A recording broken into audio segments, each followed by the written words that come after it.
5000 பள்ளிகளில் AI coding கற்றுத்தரப்படும் என்று கூறியுள்ள அமைச்சர் ராஜ்மோகன், சாதி மத அடையாளங்களுடன் மாணவர்கள் பள்ளிக்கு வரக்கூடாது எனவும், பிரிவினையை ஏற்படுத்தும் எதற்குமே இடம் கிடையாது எனவும் உறுதிபட தெரிவித்துள்ளார்.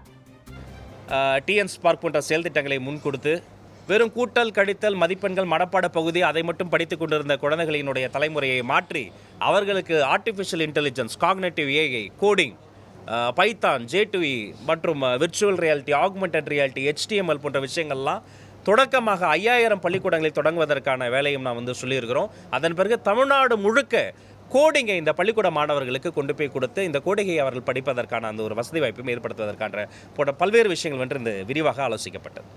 ஆசிரியர்கள் அத்தனை பேருக்குமே அதை குறித்த அவேர்னஸ் ஆல்ரெடி நாங்கள் கல்வி அலுவலகம் மூலமாக சொல்லியிருக்கிறோம். மதம், சாதி சம்மந்தப்பட்ட அடையாளங்களோடு கல்வி வளாகத்துக்குள்ளே யாருமே வரக்கூடாதுன்னு சொல்லியிருக்கிறோம். யாரும் அது ஒரு சின்ன கயிறாக கூட இருக்கட்டும், எங்கள் வீட்டில் ஒரு கயிறு கட்டினா கூட நான் அங்கேருந்து வீட்டில் கிளம்பும்போது நான் அதை கழட்டி போட்டுட்டு தான் வரேன். அதனால் எதற்குமே இடம் கிடையாது. இங்கே ஒரே ஒரு விஷயத்துக்கு தான் இடம், என்ன தெரியுமா?